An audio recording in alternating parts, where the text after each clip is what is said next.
انا مش عايز حاجة من الدنيا يا ابني. انا ربنا اداني اكتر من انا عايز.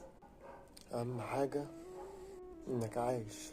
بتقطع في بعضيها ومش عارف ليه. فانية، مش مستاهلة.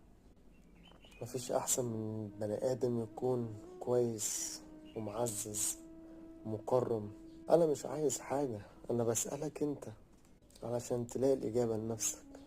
ناس بتقطع في ناس، وناس بتاكل في ناس، ناس بتسرق، ناس بتنصب، وناس تاكل كل حاجة.